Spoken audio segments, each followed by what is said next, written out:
Bienvenidos a Eureka Podcast. Yo soy Carlos Gutiérrez y me encanta conversar con personas llenas de inspiración, estrategia y liderazgo. Acompáñame a descubrir y comprender sus soluciones prácticas y repentinas a problemas previamente incomprensibles. Hola, ¿qué tal? ¿Cómo están? Bienvenidos a una emisión más de Eureka Podcast, episodio número 108, ya el último episodio del año. Nos encontramos con la doctora Nayeli Vadillo. ¿Cómo está, doctora? Bienvenida a Eureka Podcast. Hola, muy bien, muchas gracias. Buenas noches a todos. Muchas gracias por el espacio. Al contrario, yo soy el agradecido, doctora, porque tuvimos la oportunidad de conocernos precisamente en San Luis.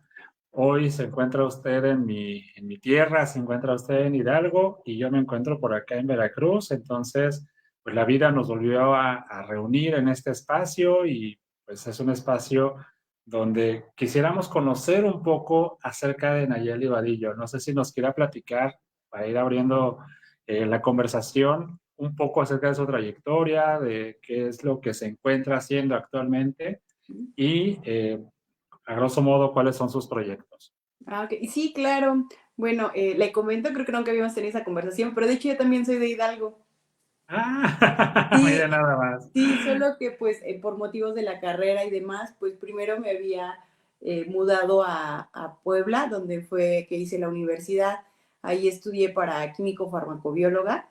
Estuve trabajando después un par de años en el laboratorio clínico, pero pues no sé, o sea, como que de alguna forma me encanta el laboratorio clínico, o sea, tuve oportunidad de ejercerlo tanto en Puebla y un poquito después, pero algo faltaba. Entonces fue cuando me mudé a San Luis, me mudé para poder hacer la maestría y pues ya, en carrera 2, el doctorado también. Entonces fue ahí justo cuando coincidimos. O sea, para mí en su momento, precisamente estas interacciones, a veces de hablar con más personas, estar en espacios públicos, era complicado para mí, la verdad. Entonces, recuerdo mucho mi jefa en ese momento, la doctora Perla Niño de la Autónoma, me decía, ¿sabes qué te va a ayudar, Naye? Dar clases. Dice, yo quiero que des clases, vamos a buscarte un espacio. Y ahí es donde empecé también mi espacio como docente, ¿no? Además que, pues, finalmente con el doctorado, pues, vienen las obligaciones de ser investigador, pues, bueno, es a lo que apuntamos. Y la docencia es parte esencial de este ejercer del investigador. Y así fue como una cosa llevó a la otra. Pues a la fecha ya también llevo 8 años dando clase, acabé el doctorado, ya por fin es en biología molecular. Específicamente me dedico a estudiar bacterias, pues el nombre común les llaman superbichos o también nosotros las llamamos multidrogoresistentes. Son bacterias que pues desafortunadamente son resistentes a diferentes tipos de antibióticos y es ahí donde está su problemática, ¿no?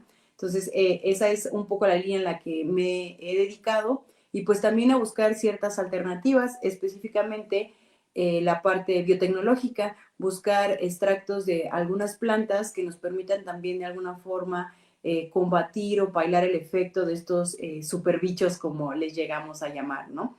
Entonces, ya he terminado el doctorado, actualmente me vine para acá, para Pachuca, a buscar clases y a buscar un espacio en la autónoma.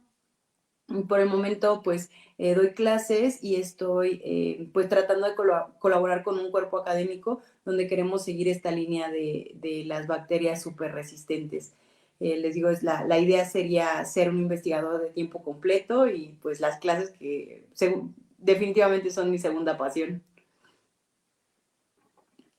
Interesante cómo se van cruzando los caminos y cómo pues va uno llevando diferentes rutas y muy acertada la posición pues de su asesor que le dijo, si quieres manifestarte, si quieres perder un poquito el miedo a hablar a público, pues dedícate a la docencia. Creo que es un muy buen camino donde podemos eh, pues iniciar con el tema de la divulgación científica.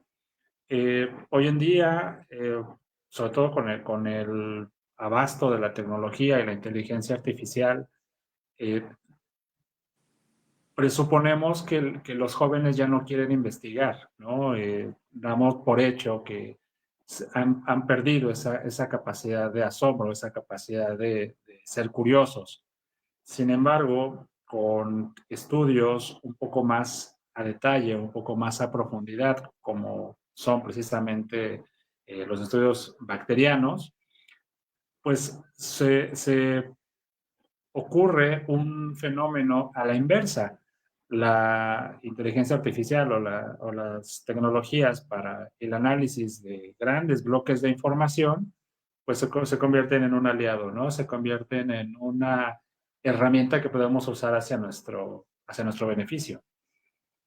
Sí, claro, es una cosa súper interesante también entre, digamos, ya un poco en los ratos libres, siguiendo, tratando de seguir encontrando herramientas. Empecé a estudiar ciencia de datos. Entonces, una de las problemáticas más grandes de mi área es que son muchos datos a los que llamamos cualitativos, que quiere decir que son datos que nos hablan más de, valga la redundancia, cualidades. O sea, que si en este caso nuestras infecciones sí presentan tantos síntomas, cuáles de esos síntomas, cuáles se repiten de paciente a paciente, si son hombres, si son mujeres, incluso la geografía del hospital, el ala en la que está nuestro paciente nos interesa mucho, pero con las herramientas antes de la ciencia de datos que teníamos de manera estadística, pues todas son numéricas. Entonces, eso nos representa, e incluso la fecha, porque realmente apenas estamos desarrollando estas herramientas de ciencias de datos, son bastante, digamos, las antiguas se quedan cortas. O sea, realmente las características que podemos medir a través de la estadística más clásica, por llamarla de alguna forma, no nos permite evaluar todas, como, justo como dice, este cruce de caminos, pero en este caso entre las bacterias, sus características de resistencia, los lugares de los hospitales, la forma, las presentaciones que están en los pacientes, ¿no? Y la ciencia de datos nos ha abierto un sinfín de posibilidades donde el análisis de datos cualitativos se vuelve pues una herramienta que yo creo que nos falta mucho por explotarla, ciertamente, porque es una herramienta que a la fecha es más usada en otras áreas. O sea, siento que apenas, al menos en la mía, apenas estamos como introduciendo esta área, ¿no? Claro, y que hasta cierto punto se vuelve necesario. Por ejemplo, eh, recordaba yo alguna clase modelo donde precisamente nos hablaban de cómo se va haciendo la composición de la célula y todos los factores que intervienen al interior. Y me iba yo imaginando un poco a lo mejor como estos microorganismos o estos pequeños elementos que integran pues a todo nuestro organismo, pero que a simple vista es imposible verlos con el microscopio, un microscopio muy especializado, lo vamos a llegar a poder visualizar, pero realmente la mayor parte de esta información, como bien señala, es especulativa, o sea, sabemos que existe por las funciones que tiene, pero de ahí a pues estas representaciones o animaciones que nos dan en 3D con modelados, con imágenes amplificadas a través eh, pues de videos, ¿no? Ilustrativos, eh, pues nos hacen entender como esta correlación entre el análisis del dato y la metáfora que hay detrás de él. Sí, es curioso, justo ese creo, a pesar de que desde muy, muy pequeña, ese también es algo bastante curioso de mi historia, creo yo, me ha interesado la ciencia. Primero fue la química, bueno, más bien fue como que lo que antes llamábamos ciencias naturales, ¿no? Y luego fue como que la química, luego en la universidad dije, no, pues es que tiene que ser microbiología, es como lo que más me gusta, pero también de repente conforme uno sabe más y sabe más, como esta abstracción, como justo lo menciona, de todo lo que vemos en los libros. Hay pruebas de manera macroscópica de todas estas funciones, pero sí muchas veces es difícil el abstraer que cómo es que esa pequeña célula que no puedo ver a simple vista hace todas estas cosas maravillosas, pero sí es un reto y creo que ese incluso es también labor, o sea, es labor de toda la gente de ciencia, no solo los que se dedican o nos dedicamos a dar clases, sino que todos aquellos que por la razón que sea tengamos estos accesos a este conocimiento, tenemos que pues buscar la manera de hacer este conocimiento más fácil, porque sí hay, digamos, evidencia física, pero como dice, es un tanto especulativa, sí es cierto, pero más en el sentido de que no se puede ver a simple vista, ¿no? Hay muchas personas para las que, como dices, sí, hasta no ver, no creer, es como vital en su vida, ¿no? Pero a veces creo que es solo porque nos falta esa como capacidad de abstracción de cómo todas estas técnicas pues nos dan toda esta información, ¿no? Y que también la tecnología ha avanzado de una manera que es impresionante, porque al día de hoy pues ya tenemos propiamente los microscopios electrónicos, que ahí sí podemos ver ya imágenes que de alguna manera nos representan pues básicamente en tiempo real lo que estamos viendo de una célula. Al momento, digamos que sin herramientas visuales, podamos, o no podamos, perdón, ver tal cual alguna estructura, pues ya sería casi molecular. O sea, por ejemplo, las proteínas, es así, es todo, como justo lo menciona, son modelos de animación, son cosas que vienen de datos empíricos, sí es cierto, pero que aún no tenemos la capacidad de, digamos, verlas, ¿no? Entonces, y sí es un reto, o sea, creo que ese es, llevar eso a las nuevas generaciones es un reto porque normalmente les atrae lo que pueden ver, por decirlo de alguna forma. Claro, y que estos agentes pues que se encuentran dentro de nuestro organismo, que habitan con nosotros, que son parte de nosotros. Eh, por ejemplo, si hablamos de un parásito, si hablamos de pues, estos agentes patógenos, eh, pues se pueden originar a partir de ahí eh, infecciones, se pueden generar virus, se pueden generar eh, factores que atentan contra la salud pública, ¿no? Sí, y justamente ese es el reto, ¿no? El que como no los podemos ver, a veces nos cuesta entender hasta dónde puede llegar el daño que nos pueden causar, ¿no?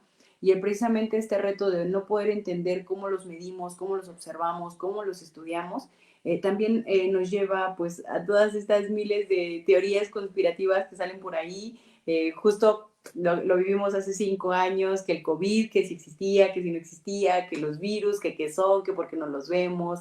Entonces, creo que sí, o sea, son muchísimas cosas que valen muchísimo la pena estudiar y que vale la pena tener conocimiento de cómo funcionan, porque eso nos lleva a poder cuidarnos, ¿no? La Organización Mundial de la Salud tiene un concepto de unos añitos para acá que a mí me gusta mucho, que se le llama una salud, que se refiere a que todo lo que converge alrededor de nosotros nos puede llevar a crear un ambiente de salud. Y eso implica pues el contacto que tenemos con patógenos, la manera en la que nos nutrimos, la forma en la que el sistema de salud nos apoya como tal para llegar a eso, a esa salud, digamos. Entonces, cómo el medio ambiente, justo lo que mencionan los parásitos, como por ejemplo nuestras mascotas o los animales que están alrededor de nosotros también representan pues de alguna manera entre pues una amenaza o un reto de cuidado. Entonces, esa es también la razón, o es una de las cosas que a mí me fascina, ¿no?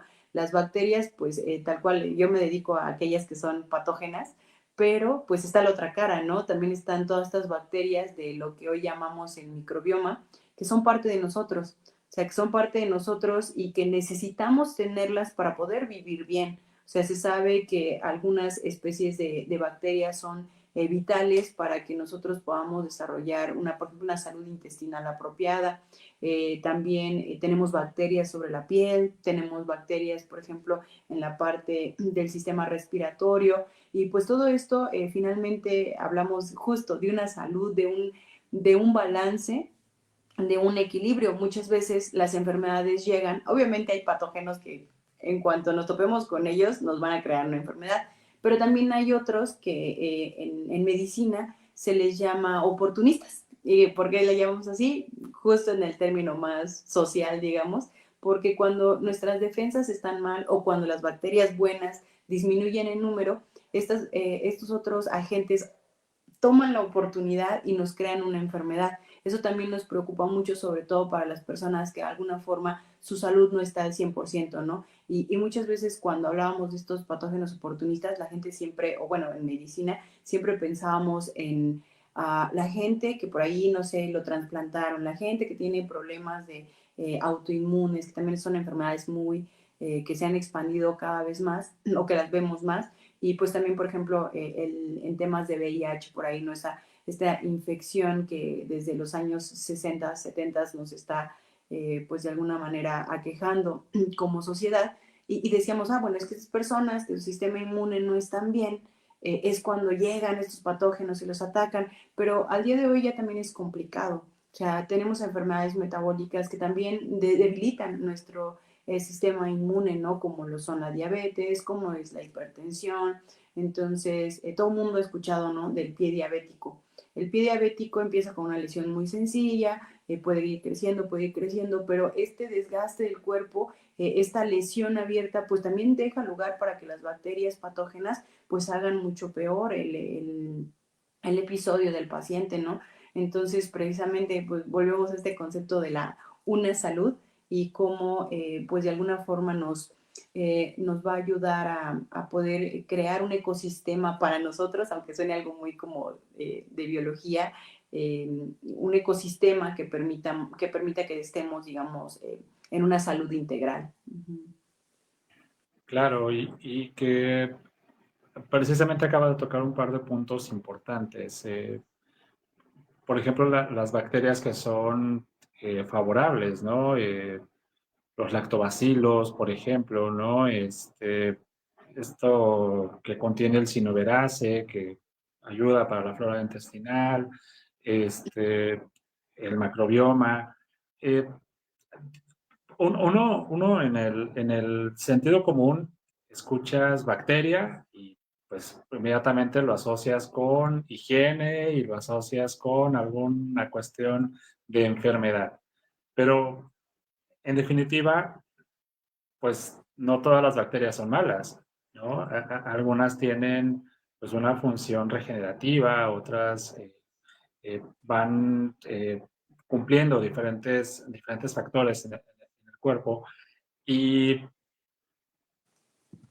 llevándolo más lejos, eh, algunas, mencionaba usted hace un momento, algunas son más resistentes, por ejemplo, al tratamiento eh, medicinal, ¿no? Yo recuerdo alguna vez una doctora me decía, cuando te recetan un tratamiento que tenga que ver con antibiótico, termínate el tratamiento hasta la última dosis, porque si tú la suspendes por ahí el tercer día cuando te sientes bien, ese, esa dosis ya no te va a servir y vamos a tener que cambiar de medicamento.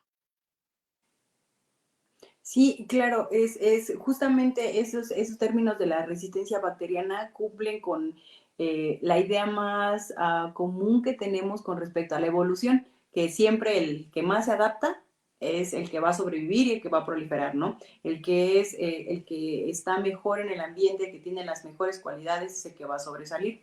¿Qué es lo que pasa con las bacterias? Cuando nosotros damos un medicamento, este medicamento lo que hace es, pues no sabe distinguir realmente entre qué bacterias, qué especies de bacterias son las que están causando la enfermedad, qué especies de bacterias son las que son buenas. Si existe pues una diferencia química, por ahí pues va a afectar más a unas que otras, están diseñadas sobre todo para los patógenos, pero ¿qué es lo que pasa? O sea, ahora sí que es como que sigue esta lógica de lo que no te mata te hace más fuerte, ¿no? Entonces, ¿qué es lo que pasa? Cuando nosotros damos un antibiótico, pues le vamos a dar una dosis a la bacteria que la va a matar. Pero si por ahí se nos escapa alguna que está como medio adaptada, como que dice, pues mira, si a mí no me das continuidad, puedo seguir sobreviviendo con esta dosis que me da y como no existe, digamos, esa muerte de la bacteria, se adapta a esa nueva dosis. Entonces, justo nos pasa no solo con la dosis, sino también con el medicamento mismo, ¿no? Si uno por ahí se acuerda de toda la lista de los antibióticos que nos han dado a lo largo de la vida, la lista pues no es pequeña.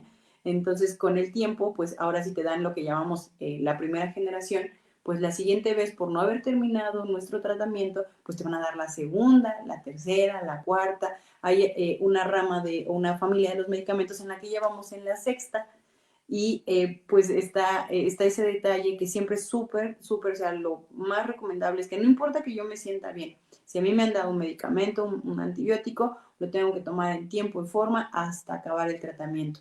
Muchos médicos han notado últimamente que después precisamente de este antibiótico viene lo que usted mencionaba, estos medicamentos que tienen a las bacterias buenas.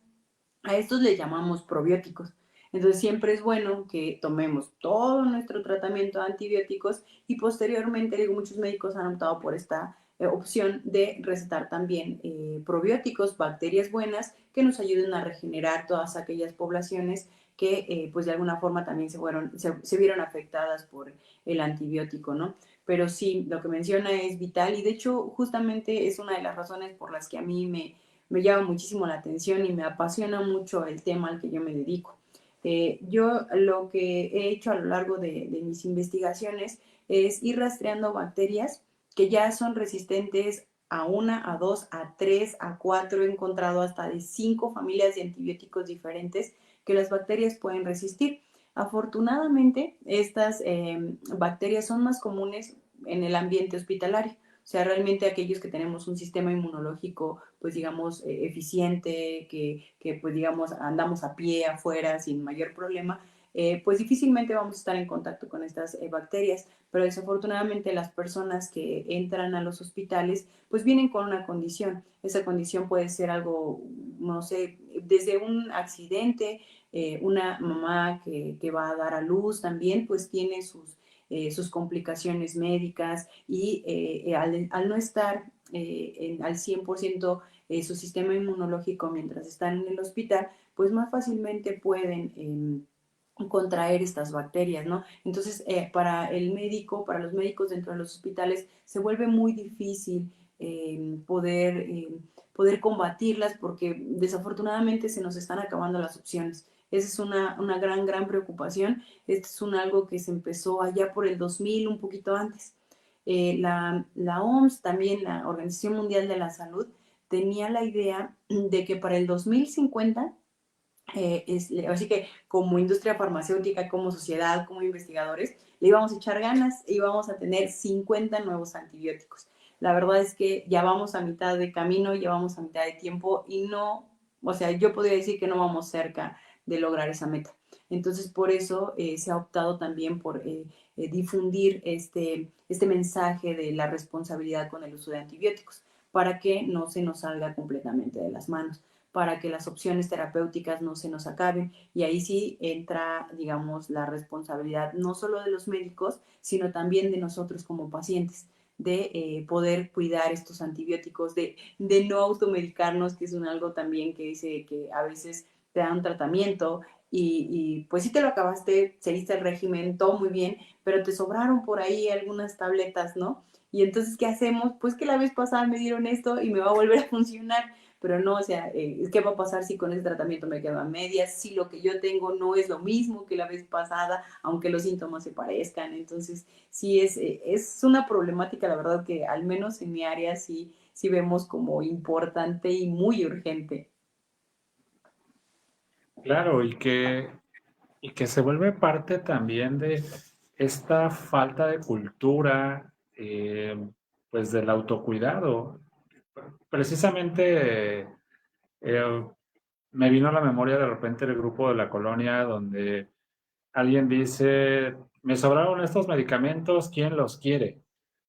Y de repente dices, bueno, pues mejor llévalos a, no sé, a un centro de acopio o algo, pero no los ofrezcas porque pues estás como incentivando que el que está al lado suponga que los puede usar, los use y te esté dando pues una pauta negativa, ¿no? O por otro lado, como bien señalaba, que pues se acabó la dosis, pero nos sobraron por ahí algunas cuantas tabletas, pues para la siguiente las vamos a utilizar. Y oh, sorpresa, a lo mejor parcialmente te sientes bien, obviamente no es ni la dosis requerida, ni obviamente la naturaleza propia de la enfermedad y te viene con más fuerza y después terminas yendo al doctor y el doctor tiene que darte un medicamento mucho más de un grado superior, ¿no? Y se va haciendo como una cadena, pues parecida interminable. Sí, efectivamente, el problema es que la cadena sí termina donde a nosotros se nos agotan los fármacos, pero las bacterias siguen vivas, o sea, siguen tal cual reproduciéndose y pues que tienen todos estos mecanismos, ¿no? Y aquí pues viene otra cosa, o sea, justo una de las cosas, y me adelanto un poco a la temática también aquí del podcast, uno de mis momentos eureka, curioso, es que cuando yo estaba en la maestría, empezamos a buscar bacterias de una especie en específico y nos dimos cuenta que no solo era resistente a un montón de medicamentos, sino que por ahí había un gen que era muy, bueno, en la literatura lo leíamos mucho porque era, las bacterias a lo mejor no eran muy resistentes, pero son muy agresivas porque tienen este gen. Entonces todo mundo en mi área, pues lo que decíamos es, si es una bacteria agresiva, sí, o sea, sí tiene este gen, sí puede destruir nuestras células, pero los antibióticos funcionan, todo bien. Y nosotros precisamente encontramos bacterias que tenían ambas cosas, resistencia a medicamentos y aparte este gen que las hace muy agresivas contra las células pues de nosotros como tal, las que yo estudio pues específicamente del aparato respiratorio, ¿no? Y entonces yo sí dije, no, es que esto hay que describirlo, hay que buscarlo, porque digamos el primer paso para poder formular por ahí un tratamiento o algo, pues es conocer el problema, ¿no? Esa es una de las cosas que a mí, como investigadora, a mí me mueve muchísimo. O sea, sí tengo esa, digamos, justo me preguntaba de los proyectos y demás. Una de las cosas que a mí me gustaría muchísimo estudiar, y ahorita tiene pues relativamente poquito que llegué aquí a la ciudad de Pachuca, a la Autónoma, pero he conocido, bueno, de por sí la gente de la Autónoma me ha acogido muy, muy bien y he platicado por ahí con la gente de mi área y pues queremos por ahí buscar precisamente en los hospitales estas bacterias, cuál es la situación de nuestro estado, de nuestra ciudad, para ver qué podemos hacer. O sea, para poder resolver un problema, primero hay que caracterizarlo, ¿no? Lo nombramos y lo caracterizamos. Y ese es uno de mis intereses, ¿no? Porque sí preocupa mucho que no solo tenemos bacterias que resisten a muchos medicamentos, sino que aparte están conservando estos genes que las hacen más agresivas a nuestro sistema, ¿no? Entonces sí es algo preocupante. Claro, y que en cierta forma, precisamente por eso es que necesitamos investigadores como usted, que por un lado les apasione el tema, pero también le dediquen el tiempo para poder llegar al origen del problema y que pues a través de la gestión, sobre todo la gestión pública, se brinde el acceso a esta información, ¿no? Al aperturar el paso a la investigación, me pongo a pensar, por otro lado, en cuanto a bioética y en cuanto a eh, pues el acceso pues a la fase de experimentación. Existen algunos mitos, ¿no? Algunos tabúes respecto de la experimentación, sobre todo con fines de investigación. Bueno, en mi área específicamente, nosotros lo que hacemos es, supongo que muchos de nosotros por ahí hemos ido alguna vez tal cual al laboratorio clínico, en la cual, por ejemplo, te sientes mal de la garganta, te pasan un hisopo, lo que normalmente llamamos cotonetes, pero pues largos, especiales, y te toman muestra, en este caso, como de la garganta, ¿no? Se lo llevan a este famoso plato de Petri que por ahí veíamos en la secundaria, y ahí es donde crecen las bacterias, digamos, en un medio artificial. Para mi labor, nosotros lo que tomamos son esas bacterias ya después. Digamos, yo tal cual en lo mío, el contacto que tenemos con las personas es, o la parte ética, es en sus datos. O sea, las regulaciones en nuestro país son, la verdad, bastante rigurosas, protegen muchísimo al paciente. O sea, por ejemplo, en el área en la que yo me dedico, Le digo, nosotros tomamos ya las bacterias sin básicamente tener contacto con el paciente y ya de ahí pues nos llevamos al laboratorio nuestras bacterias para hacer todos los experimentos. Pero ¿qué sí nos interesa? Lo que le mencionaba hace rato. ¿Cuál es la sintomatología? ¿Cuál es la razón por la que el paciente entró al hospital? ¿Cuáles son, por ejemplo, los medicamentos que se le están dando en el hospital, ¿no? Entonces, para yo poder tener acceso a esa información, yo debo hablar con el paciente e informarle, mire, nosotros nos dedicamos a este proyecto de investigación, nosotros no vamos a tener contacto con usted, pero sí queremos su autorización solamente para poder tener acceso a sus datos. O sea, en mi experiencia, tanto en mi labor como en gente que se dedica también a ciencia, a lo mejor de otras áreas, aquí en México, específicamente ¿cómo se dice? La organización pública que se dedica a esto se llama COFEPRIS. Y la verdad es que sí tiene muchos seguros para poder elaborar estas investigaciones. O sea, tengo conocidos, contactos, que ellos sí se dedican al trabajo con las personas y tal cual se pone de manifiesto y hay que presentar pruebas de que, por ejemplo, si yo, algo tan sencillo, quiero darle un suplemento alimenticio a un grupo de personas, yo tengo que tener una reunión con esas personas, uno tiene que tener la habilidad para presentar todo lo que está haciendo o lo que pretende con palabras sencillas que cualquier persona te pueda entender y que estas personas puedan abiertamente dar, tal cual se llama, su consentimiento. Ellos firman un papel que te dicen, entiendo que este es el procedimiento en el que yo voy a involucrarme, entiendo que puede tener estas consideraciones o consecuencias y lo apruebo o no. Y ahí no para la cosa, o sea, el paciente es totalmente libre si es que decidió acceder a uno de estos proyectos, en cualquier momento decir, ¿sabe qué? Por la razón, ya no tengo tiempo, ya no quiero, ya no me gustó, lo que sea, y uno como investigador debe respetar esa decisión y tal cual esos datos se retiran del estudio porque pues siempre en temas de bioética lo primero y lo más importante es que el paciente se sienta protegido, que se sienta informado y que sus derechos se respeten en todo momento. O sea, realmente, al menos en todo lo que yo he visto, en todas las organizaciones, en todas las personas que yo conozco que se dedican a esto, es súper importante el consentimiento de los pacientes. No puedes hacer nada sin que un paciente esté en pleno conocimiento de lo que está pasando con él. O sea, entonces a veces, como justo dice usted, es más el mito. O sea, es más a veces que ruedan todos estos, como, pues cosas que la gente te cuenta, que pues la verdad es que en la realidad no suceden así. O sea, yo creo que pues siempre lo mejor que podemos hacer es preguntar a nuestro médico, preguntar a nuestra enfermera, preguntar a quien ustedes pudieran estar en confianza, que sepan que es más o menos del área y pues no creo que nadie pueda decirte, pues negarte la información, no hay porque no hay nada realmente malicioso ni nada por el estilo. Sí, y ahí regresamos un poco a lo que mencionaba acerca de la pandemia, ¿no? Que te retiraban líquido de las rodillas y que te insertaban un chip y que pasaban N cantidad de situaciones, ¿no?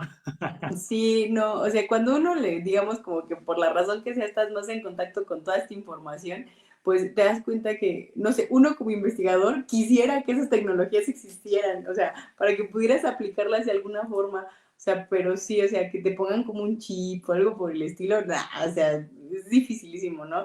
Y también ese, en su momento lo que hablaban de líquido de rodillas, todas esas cosas, no, o sea, realmente justo esa zona sería imposible que tú no te dieras cuenta y luego dices, bueno, y que lo más importante, ok, ya te lo hacen, ¿qué van a hacer con eso?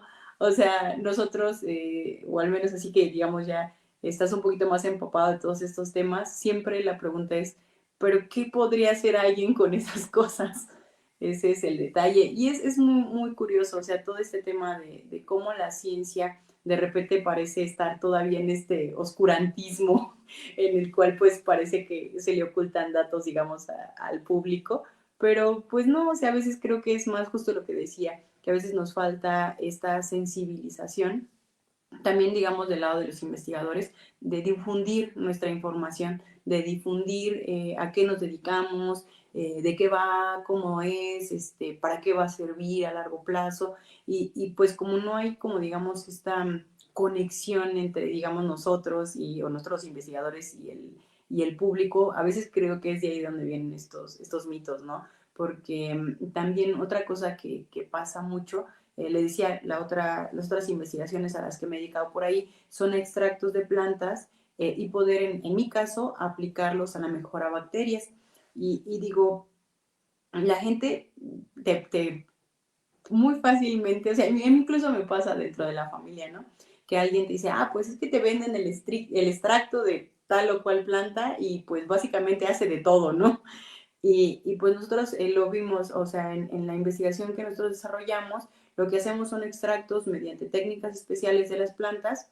Primero caracterizamos todos los compuestos que están en la planta, vemos qué tienen, qué cantidades las tienen, y después la probamos. Y entonces pues nos damos cuenta que la planta pues puede tener 100, 200, 300 compuestos, algunos en poquita cantidad, otros en gran cantidad, y esto pues es lo que hace que puedan ejercer sus funciones. Pero pues a veces resulta, ¿no? Que a lo mejor la planta tiene un efecto benéfico para algo, pero en su composición total pues puede tener algo por ahí que es tóxico, ¿no?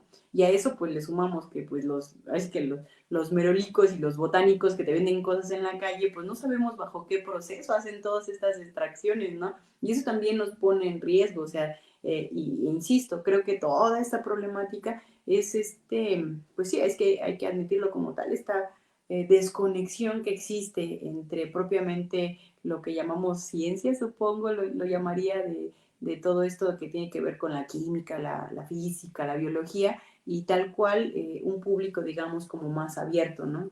Siento que ese es algo, al menos para mí, que me interesa mucho, o sea, que para mí, y justo en muchas cosas que han cambiado últimamente, la divulgación de ciencia me parece vital completamente.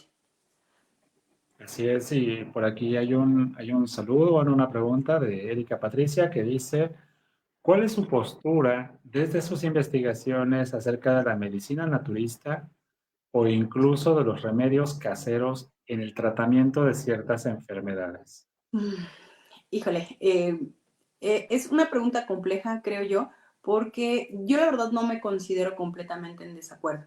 Incluso yo lo que creo es que tenemos que implementar los protocolos adecuados para que todos estos remedios caseros pues les encontremos una explicación, ¿no? O sea, precisamente por eso existe este concepto de la medicina ancestral, o sea, no es casualidad tal cual que nuestras abuelas, sus abuelas, transmitan todo este conocimiento en el que te dicen, mira, si tomas un té de esto, te puedes sentir mejor.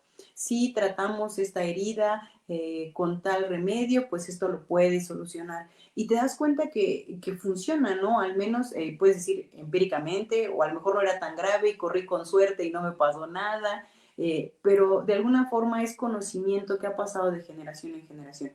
Y de alguna manera tiene esta parte empírica que prueba que está funcionando, ¿no? Entonces creo que para nosotros que nos dedicamos a este tipo de investigaciones, pues lo ideal sería llevarlas al siguiente nivel. O sea, si la cultura popular nos dice que funciona para tal o cual cosa, entonces tenemos que buscar los mecanismos y ver, digo, por ejemplo, para mí lo que más me preocupa de la medicina naturista es que yo no dudo que haya muchos compuestos buenos, pero la complejidad que representa una planta, porque digo, nosotros vemos una planta y dices, pues es que no se mueve, ¿no? O sea, nos parece algo como si fuera un objeto inanimado más, ¿no? Y en realidad una planta es un ser vivo.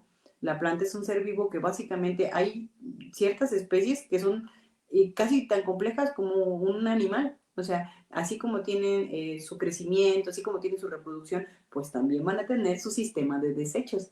Y dices, entonces esas cosas que a lo mejor son un desecho para la planta, que pues en su ecosistema pues está en un equilibrio, pero ¿qué nos va a hacer a nosotros cuando lo consumamos? Entonces, yo creo que combinar lo que llamamos hoy la ciencia moderna con la medicina ancestral es sin duda alguna una necesidad. O sea, tenemos que rescatar todas estas ideas y ver tal cual, ahora sí que cuáles son totalmente ciertas, cuáles tienen sus asegúnes y sobre todo también caracterizar qué peligros pueden tener, ¿no?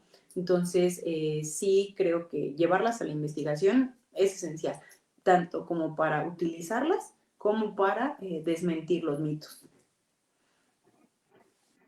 Y por acá Patricia Carrasco dice, sí es muy importante también el historial personal, pues de ello depende lo que se debe administrar. Sí, completamente, completamente de acuerdo. También esa es otra cosa que en la ciencia, en la medicina, se ha implementado en últimos años. A eso se le llama la medicina personalizada. Es difícil, la verdad es que es el momento en el que todavía estamos un poquito lejos de cumplirla al 100%. En su momento, y ahí dato curioso, se creía que el develar el tener completo lo que era por ahí el genoma humano, pues nos iba a dar más respuestas, ¿no? Y que pues decían, bueno, es que si tal gen se relaciona con esto, entonces puedes erradicar esta enfermedad y así. Pues finalmente tuvimos el código genético completo y resultó que también nos trajo más preguntas, ¿no? O sea, ahora, como justo lo menciona por ahí nuestra oyente, es que cada persona sí tiene, todos tenemos genes, ¿no? Y estos genes se expresan de ciertas formas, pero también nuestro ambiente puede hacer que la expresión de esos genes vayan cambiando. Entonces, por eso es súper importante que cada paciente tenga, digamos, como su espacio de medicina personalizada. Insisto, al día de hoy es complicado porque, pues sí, o sea, la complejidad de un humano completo pues hace que de alguna forma los recursos, al menos al día de hoy, tecnológicos que tenemos, pues no nos ayuda del todo a cumplir esa meta al 100%, pero sépase que efectivamente la ciencia está apuntando hacia allá, a que exista como tal la medicina personalizada. Claro, y que además lo vemos en la estadística, los seres humanos hoy en día tenemos una expectativa de longevidad mayor que la que se tenía, por ejemplo, hace 50 años, ¿no? Realmente ha habido avances en la ciencia médica y que nos están permitiendo tener una mejor calidad de vida. Sí, efectivamente, precisamente creo que la medicina y todos sus esfuerzos alrededor es lo que nos ha llevado a crecer como tal esta esperanza de vida, ¿no? Así que nuestro gran cambio, donde este número empezó a hacerse más grande, fue precisamente con las vacunas. Las vacunas que hoy, afortunadamente en nuestro país son, pues digamos, gratis, bueno, gratis entre comillas, porque todos nosotros pagamos impuestos, somos parte de toda esta red social, pero que todos nuestros niños puedan tener acceso a estas vacunas, pues es súper importante porque precisamente entre la invención de las vacunas es donde una de las cosas que más cambió fue los índices de mortalidad infantil y con eso pues viene también el cambio en la longevidad de las personas en general y sí, es que este número cada vez se hace más grande, ¿no? Ahí pues también el reto es cómo a través de buenos hábitos podemos hacer que esos años valgan y nos mantengan bien. Sí, claro, que allí es otro tema, ¿no? Donde ya tiene que ver con la alimentación, con los hábitos, pues, de movilidad, la plasticidad neuronal, entre otro tipo de factores. Ahora, por ejemplo, retomando el tema de la medicina herbolaria, o en este caso de los ecosistemas eh, sobre, sobre las plantas. em, Entiendo que hablando de medicamento, lo que es el medicamento eh, alópata, si no me equivoco, el sintético, el químico, Uh -huh.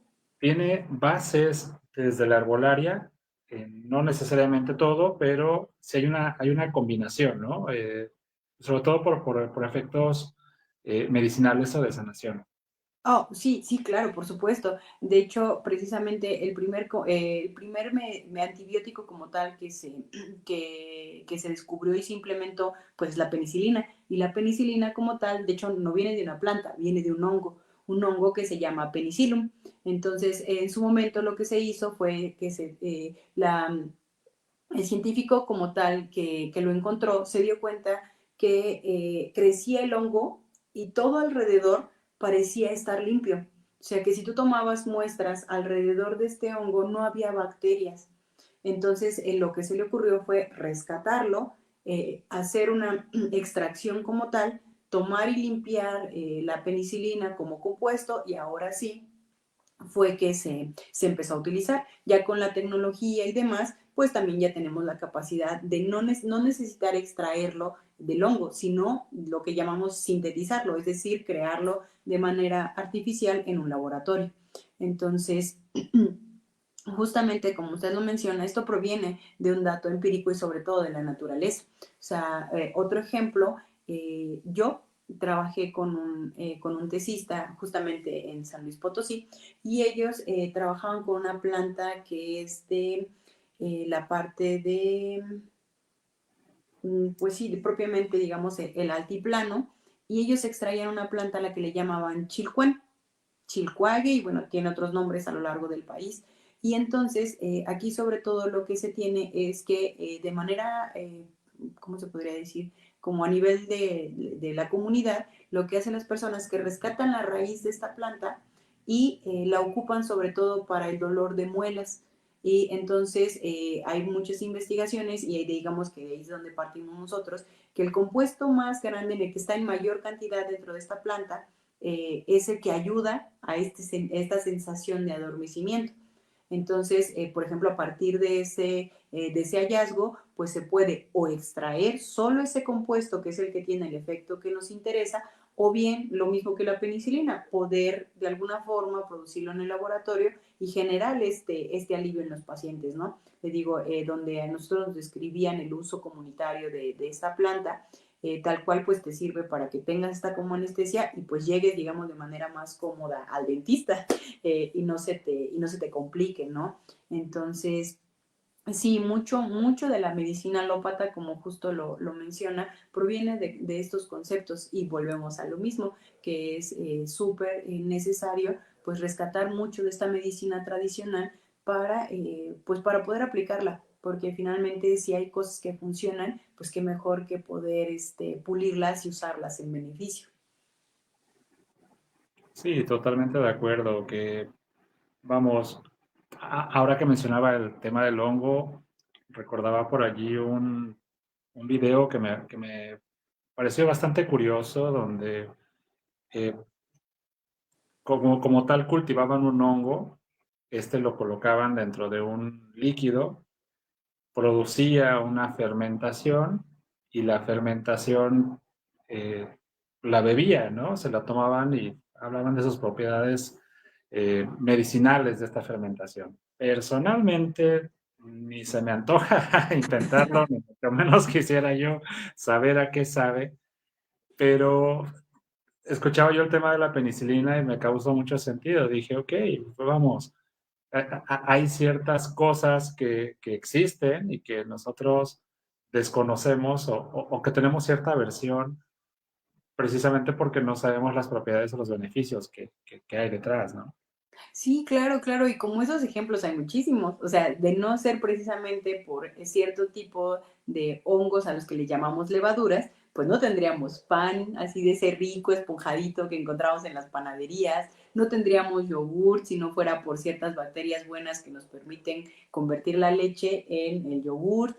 Ahorita que está súper de moda este asunto del kefir, el kefir realmente es un producto de bacterias que nos permite precisamente lo que decíamos al inicio, reconstituir esta microbiota que nos permita estar más sanos, ¿no? La misma cerveza, si no fuera por las levaduras como tal, pues no tendríamos cerveza. O sea, mucho de nuestra tecnología pues procede precisamente de mucho de los seres vivos, ¿no? Y eso también nos recuerda la interconexión que hay entre todos estos fenómenos. El tepache. Ah, exacto, sí, sí, sí, claro. O sea, todas estas bebidas fermentadas que vamos encontrando, en nuestro caso, bueno, en el caso de México, que hay como muchísimas, ¿no? O sea, sí, alguna vez con un grupo de amigos contábamos por ahí y creo que llegamos a contar 5 o 6 bebidas fermentadas diferentes dentro de nuestro país y sí, todas tienen, pues digamos, el mismo principio. Sí, vamos, tantas, digo, el mundo de la ciencia es fascinante. Eh, Creo que no hay lugar para perderse o aburrirse, al contrario, eh, hay elementos muy al detalle que sin duda llaman la atención, pero que por otro lado también requieren una concentración exhaustiva, ¿no? Un trabajo de laboratorio extenuante y un cuidado muy preciso para, pues, no echar abajo el trabajo que se va realizando a veces por meses, quizá años. Sí, sí, claro, o sea, ahí pues creo que son como dos, bueno, digamos como que ahí como que se me ocurren más bien dos cosas, ¿no? Una es que sí, uno aprende incluso, digamos, en mi área como tal, le llaman disciplina molecular, que se refiere a toda esta serie de hábitos que tienes precisamente para que tu experimento se mantenga limpio, que tus resultados pues de alguna manera sean un producto de haber trabajado bien esto. Y sí, o sea, en mi caso, un solo experimento, desde el momento en el que le decía, tomamos las bacterias por ahí del hospital, las llevamos al laboratorio, hacemos los experimentos, pues un solo experimento podría durarte hasta una semana.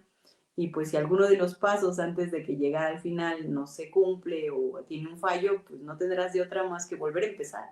Entonces, sí, es una complejidad, pero y está lo que le decía de la otra parte. También, pues al menos a mí me parece muy apasionante. O sea, me parece apasionante porque cada nuevo experimento te da nuevas respuestas, cada nuevo experimento te lleva pues también a nuevas preguntas y eso creo que es como lo más bonito del área que yo elegí. O sea, realmente es una de las cosas más padres que finalmente siempre, pues siempre uno está en busca de una respuesta, pero siempre terminas con nuevas preguntas y eso pues también genera pues, al menos como yo lo veo, pues una vida bastante apasionante y una vida bastante entretenida. Claro, y que se va haciendo también, pues, este compartir entre colegas, ¿no? La sinergia, el networking, eh, el hecho de que compartas estos hallazgos con otro especialista, incluso que tenga otra disciplina, eh, te puede ser complementario, puede ser enriquecedor o pueden ir juntos buscando la respuesta a esas múltiples preguntas que suceden después de obtener un resultado. Sí, claro, sí, sí, sí, o sea, es imposible que uno encuentre todas las respuestas solo, ¿no? O sea, normalmente vamos a darnos cuenta que en muchas de las áreas de la ciencia hay muchos grupos, no solo en nuestro país, sino en el mundo, que se dedican a cosas, si no bien digamos las mismas, sí muy parecidas, y que pues normalmente te llevan a eso, a poder colaborar con ellos. O sea, de hecho, parte del proceso de la investigación tiene que ser a través de la colaboración. Cuando uno termina sus experimentos, normalmente pues escribes un artículo, un libro o algún producto que digamos de alguna manera está escrito, pero este producto no se puede solo digamos como que poner a disposición del público, es regla que otros científicos del mundo deben revisar lo que tú has hecho, ver que efectivamente cumple pues sobre todo con los estándares para decir que tu información fue sacada de manera apropiada, ¿no? Que todos estos datos y resultados pues son verídicos. Entonces, el networking es indispensable. O sea, y muchas veces pasa desde cosas tan sencillas como, pues no sé, la compañía que me iba a dar tal o cual reactivo, pues ahora mismo tiene problemas en aduana y me va a tardar un mes, 2 meses el reactivo. Pero hablando con colaboradores, pues ellos dicen, sí, mira, sin problema, yo te lo doy, cuando te llegue, pues a lo mejor lo reponemos o colaboramos. O sea, tan solo en mi área, o sea, para que lo mío sea posible, yo tengo que ir al hospital, platicar con los médicos, ver cuál es la situación. O sea, si bien yo sé de estas bacterias, de sus genes, de cómo funciona el asunto con los antibióticos, digamos, en ellas, pues yo, para mí esta información me parece incompleta si no existe qué es lo que pasa con el paciente. Y es ahí donde entra para mí esta colaboración con los médicos, donde ellos me pueden dar luz de cuál es, por ejemplo, la problemática general del hospital, a lo mejor me dicen, mira, sí, tenemos 6 especies que importan, pero en este momento, por la razón que sea en el hospital, nos interesa esta. Y entonces eso también nos permite a nosotros focalizar mejor la información y la investigación, que pues cosa que sería imposible sin esta colaboración. O sea, definitivamente la mejor ciencia es la que se hace interdisciplinaria, como se llega a decir por ahí. Totalmente de acuerdo con ustedes, doctora. Y bueno, pues se nos está yendo el tiempo muy, muy rápido. Ya pues nos acercamos a la recta final y en este último bloque, ahora sí le pregunto, ¿cuál ha sido su momento eureka? Hijo, justo me reflexionaba con eso en días pasados y digo, ¿cuál será? Y no sé, creo que para mí es más como, más que un momento, para mí ha sido como una serie de chispazos que se han vuelto como una decisión de una tras otra, tras otra. O sea, alguna vez platicaba por ahí con la familia y me dicen, ¿por qué escogiste lo que escogiste? Y les decía, bueno, es que cuando yo estaba en la primaria, a mí me gustaban las ciencias naturales, o sea, yo ya decía ciencias naturales. Y entonces eso fue como, tiene que ser por ahí. Y luego llegué a la secundaria y otra vez biología, química y física y dije, no, tiene que ser química. Y después, justo, otra vez da una vuelta y conocí a una profesora en el bachiller que ella precisamente se dedicaba a microbiología y dije, no, es microbiología. Y así, ¿no? O sea, yo digo que más que un momento eureka como tal, ha sido como que he tenido esta, pues no sé, esta facilidad de que han habido ciertos momentos que me han llevado a través de esta, pues de estas decisiones de esta carrera, que a mí al menos me ha sido demasiado satisfactorio, que finalmente lo más valioso para mí es que siempre tengas curiosidad, que siempre tengas dudas y la verdad es que en mi área y todos estos momentos me han llevado a poder disfrutar de esas dudas y de esa búsqueda de respuestas. Qué bonito que hoy en día esté haciendo aquello con lo que soñaba de pequeña y que pues fluye en su interior estas ganas de poder, pues no encontrar respuestas, porque a final de cuentas el encontrar las respuestas es como si acabaras el trabajo, más bien de encontrar nuevas preguntas o preguntas más profundas, preguntas más elaboradas, que la lleven por otros caminos completamente diversos y que pues nos ayuden a profundizar, sobre todo en beneficio de la sociedad, en beneficio de la medicina, en beneficio de las personas, que es como el beneficiario final de todos estos procesos. Ya para despedirnos, doctora, qué mensaje le deja pues, a las nuevas generaciones, quizás a sus estudiantes, a sus colegas científicos? Eh, con qué nos despedimos esta noche? Ah, pues yo creo que a las nuevas generaciones, a la gente joven, pues definitivamente que que no dejen perder su curiosidad, que se den cuenta que la capacidad de asombro es un algo que nos puede enriquecer de manera fenomenal, que finalmente esta capacidad de asombro y esta curiosidad pues nos puede llevar a, si no entender, a tratar de entender el mundo y eso pues realmente en el área en la que nos dediquemos, no solo digamos a las ciencias médicas como yo lo hago, pues nos puede llevar a muy buenos puertos, ¿no? Y pues a los colegas, pues que todos pues pongamos ganas, le echemos ganas, como decimos por ahí, a que cada vez que se nos, bueno, por ejemplo, yo que me dedico a la docencia, que cada vez que se nos acerque un alumno, que cada vez que se nos acerque un joven con una duda, que seamos lo más abiertos posibles, porque no solo es fomentar en ellos un buen mensaje, no es solo fomentar en ellos un crecimiento de esta curiosidad, sino que ellos mismos nos pueden llevar a nosotros a un crecimiento, a una búsqueda nueva, a nueva información, a nuevos horizontes. Entonces creo que ese sería como la conexión. Muchísimas gracias, gran mensaje que deja para las generaciones futuras, para los colegas. Estuvimos conversando con Nayeli Vadillo, doctora en Ciencias Biomédicas, en el episodio número 108 de Eureka Podcast. Hasta la próxima, doctora. Muchísimas gracias. Hasta luego, que esté muy bien. Gracias por escuchar Eureka Podcast. Si te gustó el episodio, te quiero pedir una cosa. Apóyame enviándolo a quien creas que le puede servir, ya sea por WhatsApp, por mensaje directo o por donde tú quieras. Nada me haría más feliz que el saber que estas historias han sido una fuente de inspiración para que alguien se decida a mejorar su metro cuadrado. Espero leer tus comentarios, que sigas teniendo más momentos Eureka.